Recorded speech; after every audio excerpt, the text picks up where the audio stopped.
नमस्कार दोस्तों, आप देख रहे हैं विद्या गुरु और इस वीडियो में आपके लिए जून के सेकंड और थर्ड वीक के करंट अफेयर को यहाँ पर हम कवर करेंगे।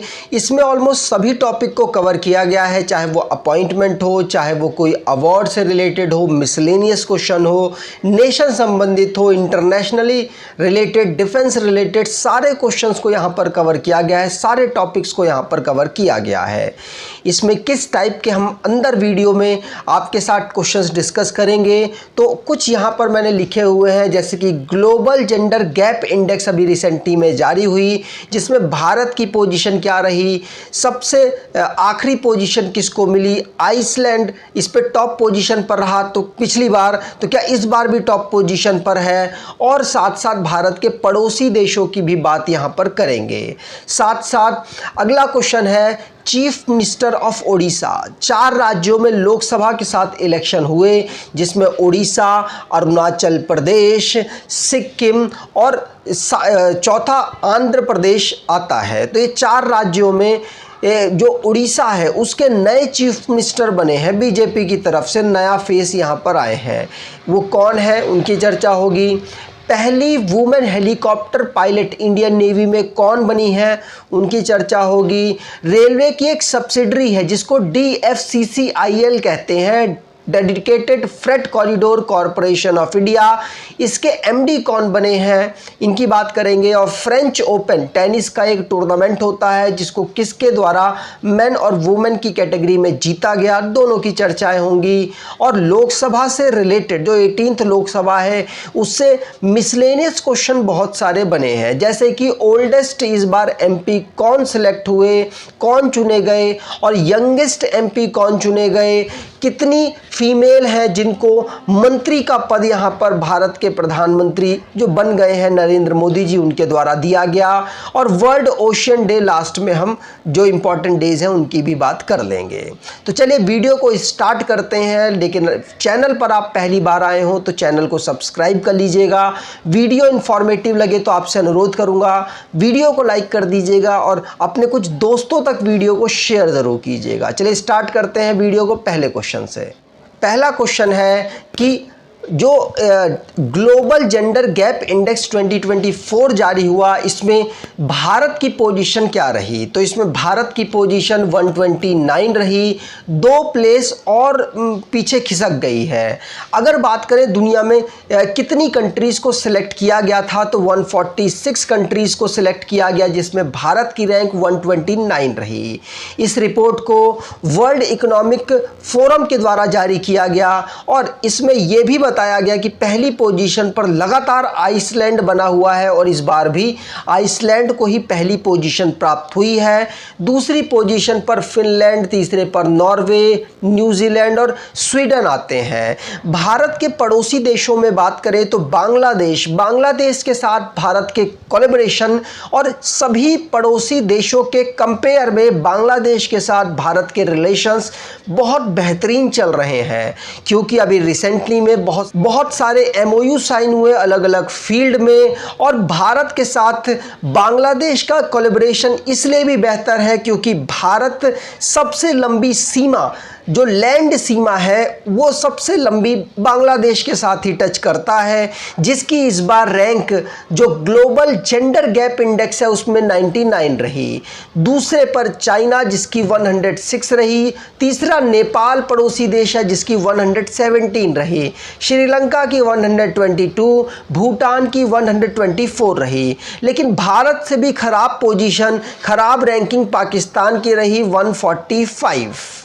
आगे बात करें, अगला क्वेश्चन है ओडिशा के चीफ मिनिस्टर अभी कौन नियुक्त हो चुके हैं, तो ओडिशा के नए चीफ मिनिस्टर इन्होंने नवीन पटनायक जी की जगह ली है, जो कि ऑलमोस्ट लंबे समय तक वो चीफ मिनिस्टर इस पोजीशन ओडिशा के रहे हैं, और अगर वो कुछ दिन और रह लेते तो लॉन्गेस्ट चीफ मिनिस्टर का दर्जा भी उनको प्राप्त हो जाता। तो अब नए चीफ मिनिस्टर ओडिशा के बन गए हैं मोहन चरण मांझी। ये 15वें नंबर के चीफ मिनिस्टर राज्य के बने हैं और 2 डिप्टी चीफ मिनिस्टर भी यहाँ पर नियुक्त किया गया। पहले हैं कनक वर्धान सिंहदेव और दूसरे प्रभाती परिदा। कौन? प्रभाती परिदा। प्रभाती परिदा उड़ीसा की पहली फीमेल डिप्टी चीफ मिनिस्टर हैं। उड़ीसा की बात करें तो इसकी कैपिटल भुवनेश्वर है। भारत की कोस्टल लाइन इसके साथ टच होती है। अगर कोस्टल लाइंस की बात करें तो 9 राज्यों के साथ 9 राज्यों की भारत के कोस्टल लाइन लगती है और उसमें 2 यूनियन टेरिटरीज भी हैं, एक लक्षद्वीप और एक अंडमान निकोबार। आगे बात करें, अगला क्वेश्चन है G7 की अभी समिट हुई। G7 मतलब ग्रुप ऑफ 7। ग्रुप ऑफ 7 मतलब 7 सबसे फाइनेंशियल स्ट्रॉन्ग देशों का एक समूह है जिनकी अभी समिट ऑर्गेनाइज कराई गई है इटली में। इटली भी उसका मेंबर है और 7 मेंबर्स की बात करें तो France, Germany, Italy, Japan, United kingdom, United state आते हैं। इस समिट में भारत के प्रधानमंत्री को भी गेस्ट के रूप में और पार्टिसिपेंट के रूप में बुलाया गया और भारत के प्रधानमंत्री ने भी इसमें पार्टिसिपेट किया। G7 बना था 1975 में, लेकिन बाद में 1990 में इसको G8 बना दिया गया। रशिया भी इसमें इंक्लूड हो गया, लेकिन 2014 या 2014 में जो रशिया को इस ग्रुप से हटा दिया गया और दोबारा से ये G8 से G7 बन गया। इटली में ऑर्गेनाइज हुआ तो इटली की कैपिटल रोम है। प्रेसिडेंट सर्जियो मटरेला है और प्राइम मिनिस्टर जॉर्जिया मेलोनी है। आगे अगला क्वेश्चन, यूनाइटेड नेशन के द्वारा quantum science and technology international year किस साल को घोषित किया गया है? तो quantum science and technology international year 2025 को अनाउंस किया गया, 2025 को अनाउंस किया गया। क्वांटम साइंस किस चीज़ में यूज़ होता है? तो ये अलग अलग प्रकार के इंस्ट्रूमेंट्स साथ साथ अलग अलग इन्वेंशन के रूप में इसका यूज़ किया जा सकता है। इससे जो हम एक्यूरेसी की तरफ काफ़ी हद तक मूव कर सकते हैं, जैसे कि हम क्वांटम कंप्यूटिंग का यूज़ करके एरर को कम कर सकते हैं और फास्टनेस को बढ़ा सकते हैं। क्वांटम कम्युनिकेशन भी कम्युनिकेशन को फास्ट करने में मदद कर सकता है और सेंसिंग और मेट्रोलॉजी मौसम विज्ञान में भी इसका यूज़ आगे चल के किया जा सकता है। अलग अलग डिवाइसेस में भी इसका यूज़ हो सकता है। इसीलिए 2025 को यूनाइटेड नेशन ने quantum and science technology year observe करने की अनाउंसमेंट की है। भारत की बात करें तो नेशनल क्वांटम मिशन भारत 2023 में अप्रैल में लॉन्च कर चुका था कि हम अगले 7 सालों तक या लगभग 8 सालों तक 2023 से 2031 तक हम इसको अपने डिपार्टमेंट ऑफ साइंस और टेक्नोलॉजी से मदद करेंगे, टेक्नोलॉजी को गाइड करेंगे कि वो भारत में क्वांटम मिशन को, क्वांटम साइंस को इस्टेब्लिश करने में मदद करे। इसके लिए 6000 करोड़ रुपया भी एलोकेट किया गया था। अगला क्वेश्चन, अभी रिसेंटली में सेंट्रल गवर्नमेंट ने नए आर्मी चीफ का अपॉइंटमेंट कर दिया है, जिनका नाम है क्या? उपेंद्र द्विवेदी। लेफ्टिनेंट जनरल उपेंद्र द्विवेदी भारत के अगले आर्मी चीफ होंगे और ये मनोज पांडे जी की जगह लेंगे जो कि रिटायर कर गए हैं। अगर बात करें आर्मी के जो चीफ है, इनका रिटायरमेंट कब होता है? तो इनका रिटायरमेंट अपॉइंटमेंट से 3 साल बाद या फिर 62 साल के जो भी इनमें से पहले हो जाएगा उससे इनका रिटायरमेंट होता है। इनका अपॉइंटमेंट भारत के प्रेसिडेंट के द्वारा किया जाता है सेंट्रल गवर्नमेंट के सजेशन के बाद। अगला क्वेश्चन, अल्टीमेट फाइटिंग चैंपियनशिप जिसको किस भारतीय ने जीत लिया और ऐसा करने वाली पहली भारतीय ये बनी है? तो इनका नाम पूजा तोमर है, जिन्होंने ब्राज़ील के रयाने डोस संतोष को हरा दिया 52 किलोग्राम वेट कैटेगरी में और UFC जो कि मिक्स्ड मार्शल आर्ट की फाइट होती है उसको इन्होंने जीत लिया और ऐसा करने वाली ये पहली भारतीय बन चुकी हैं। इसमें पार्टिसिपेट करने वाले तो और भी पर्सन थे जैसे कि अंशुल जुबली, भारत खंडारे, लेकिन जीतने वाली पूजा तोमर पहली फीमेल बनी है।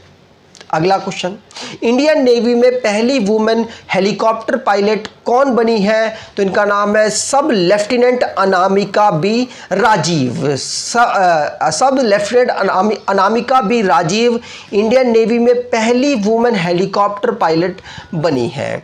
अब हम जो पहले कंडीशन महिलाओं ने क्रिएट की या डेवलप की इंडियन आर्मी, इंडियन एयरफोर्स और इंडियन नेवी में, उनकी चर्चा करें तो पहली फीमेल पायलट इन आर्म फोर्स में अवनी चतुर्वेदी, ये इंडियन एयरफोर्स की पहली फीमेल फाइटर पायलट बनी थी। राफेल एयरक्राफ्ट को पहली फीमेल पायलट कौन बनी जिन्होंने उड़ाया था? तो उनका नाम शिवांगी सिंह है। अभिलाषा बराक पहली आर्मी की फर्स्ट इंडियन आर्मी की फर्स्ट फीमेल फाइटर पायलट बनी थी। ऊपर मैंने इंडियन एयरफोर्स बोला था, ध्यान रखिएगा, अवनी चतुर्वेदी में। और पहली इंडियन नेवी की फीमेल हेलीकॉप्टर पायलट बनी है अनामिका बी राजीव।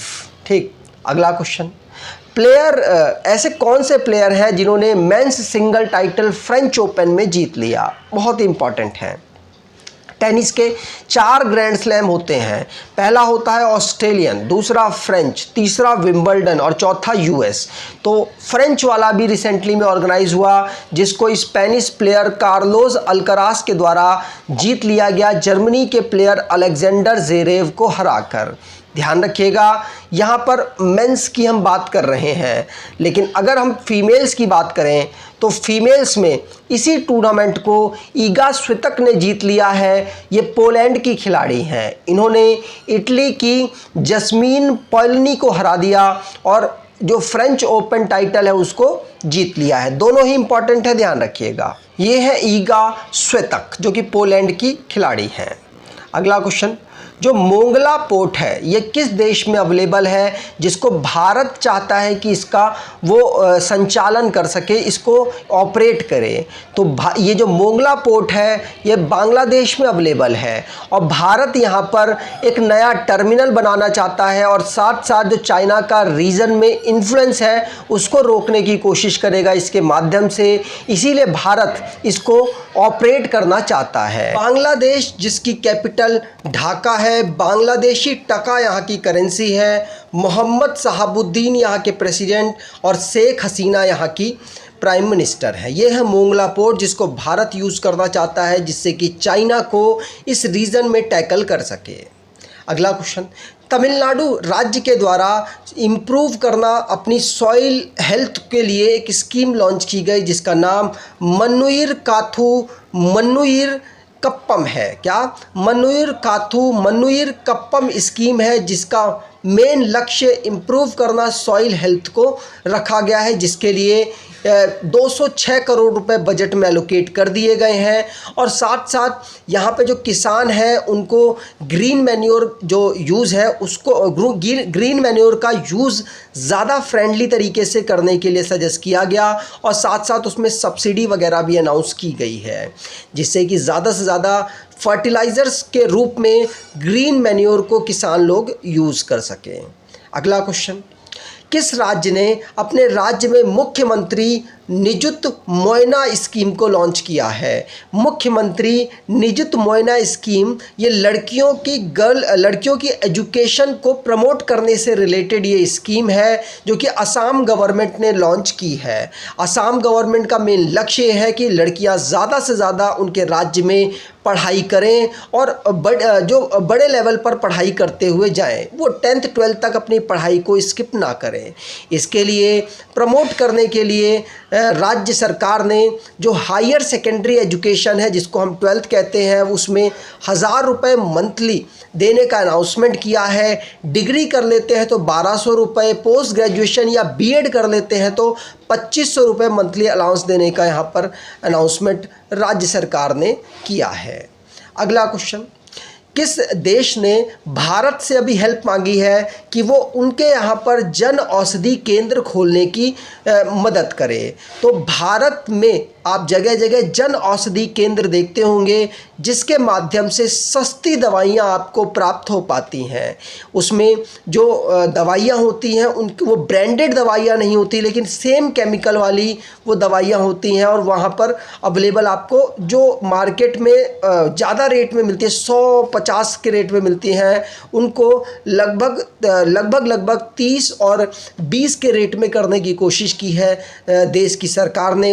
और ऐसा नेपाल ने कहा है, नेपाल ने भारत से मदद मांगी है कि वो जन औषधि केंद्र भारत नेपाल में भी खोलने में मदद करे। क्या भारत ने किसी और देश में भी जन औषधि केंद्र खोलने में मदद की है? तो ऐसा पहला देश बना था मॉरिशस, जहां पर भारत ने जन औषधि केंद्र खोलने के लिए हेल्प की थी मॉरिशस की।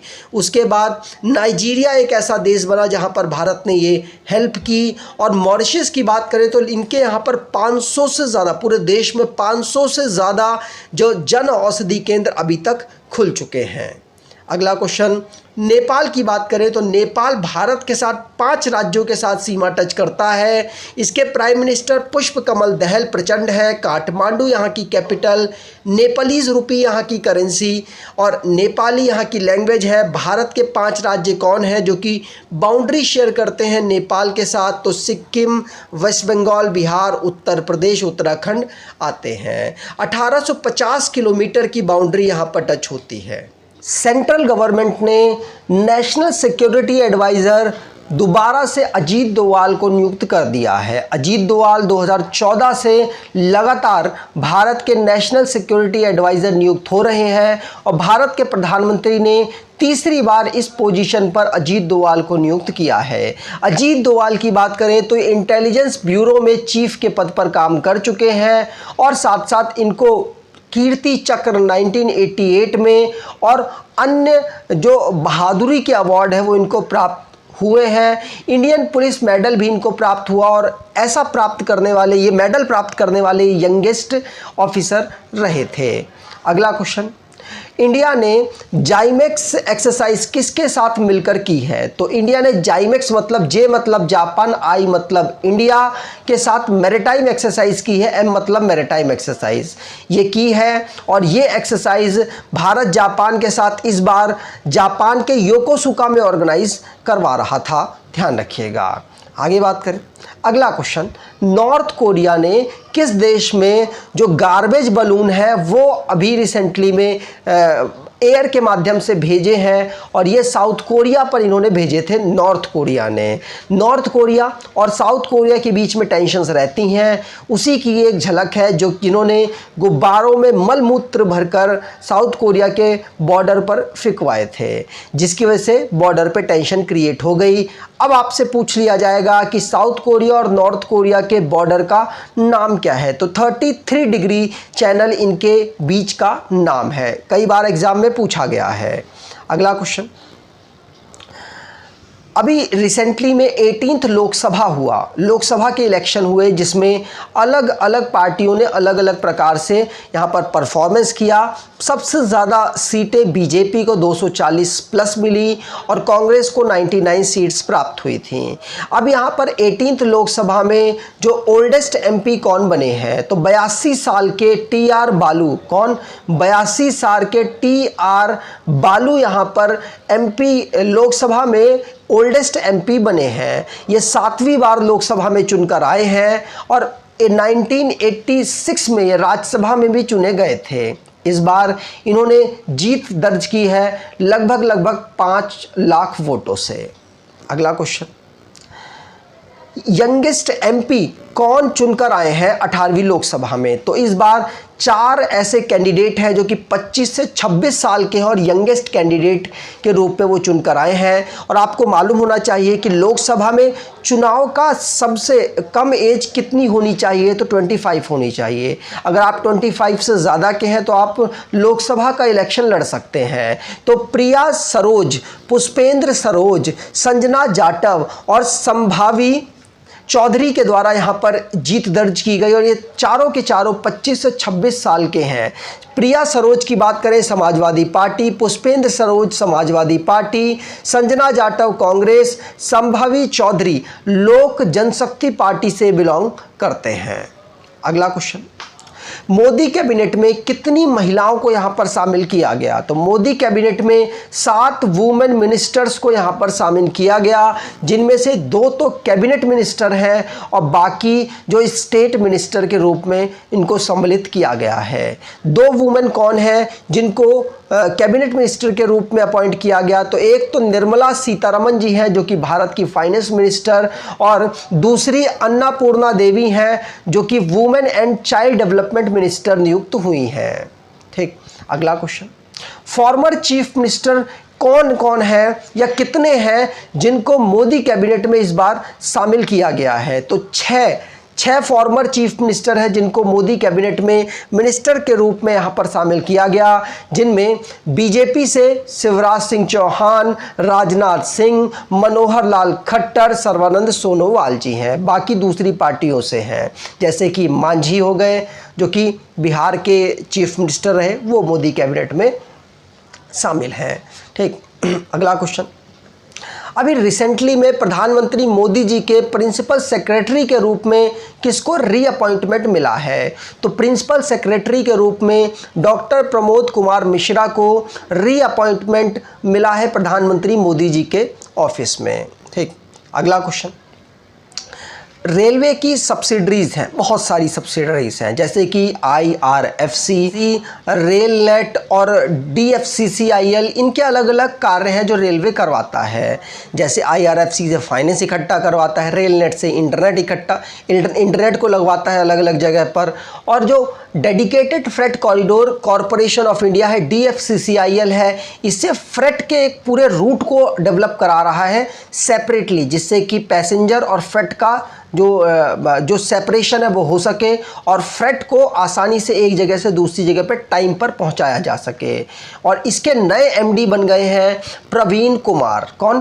प्रवीण कुमार, ध्यान रखिएगा, पूछा जा सकता है। अगर DFCCIL की बात करें तो रेलवे ने इसे 2006 में फॉर्म किया था।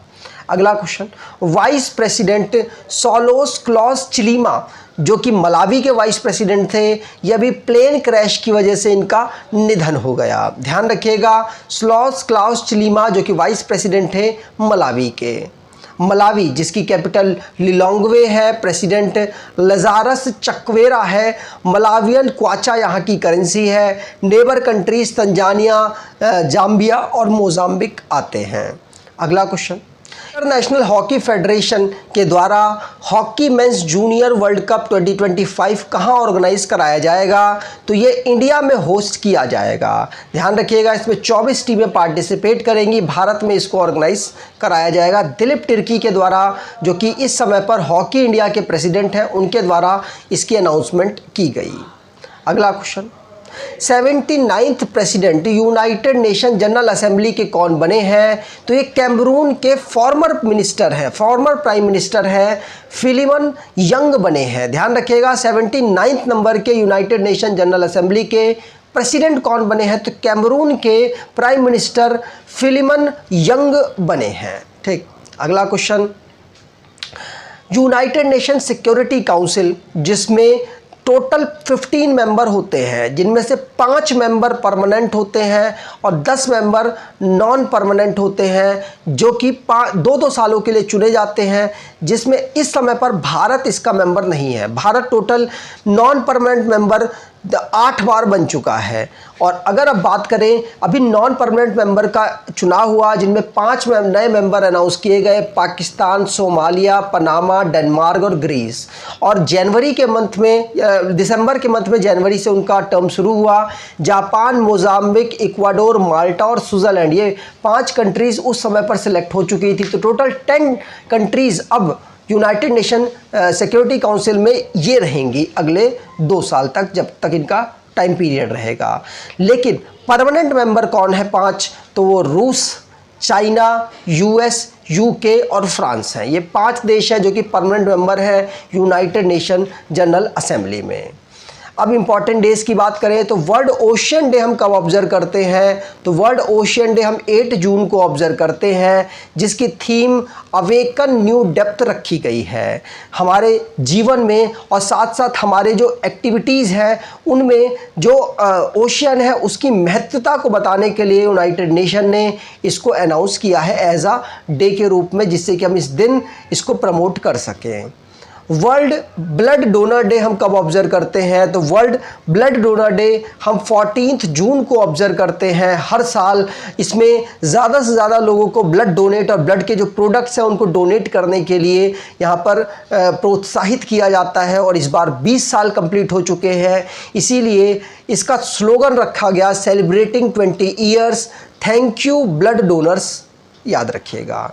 अगला question, मार्टिडोम day of Birsa Munda हम कब ऑब्जर्व करते हैं, तो शहादत दिवस बिरसा मुंडा की हम 9 जून को ऑब्जर्व करते हैं। बिरसा मुंडा ट्राइबल रीजन में, जो कि बिहार, झारखंड, उड़ीसा, छत्तीसगढ़ और वेस्ट बंगाल में पूजे जाते हैं, उनके उस रीजन में इनको पूजा जाता है क्योंकि उन्होंने ट्राइबल रीजन के जो रिक्वायरमेंट थी उसके लिए अंग्रेज़ों से लोहा उस समय पर जब वो अलाइव थे उन्होंने लिया था, और 9 जून को उनको फांसी दे दी गई रांची जेल में, और इसीलिए हम 9 जून को शहादत दिवस के रूप में ऑब्जर्व करते हैं। 2023 में हमने उनका 123वां बर्थ एनिवर्सरी ऑब्जर्व की है। अगर आपको ये वीडियो अच्छी लगी है तो वीडियो आप लाइक करके ज़रूर जाइएगा और अपने कुछ दोस्तों तक वीडियो को शेयर ज़रूर कर दीजिएगा। धन्यवाद।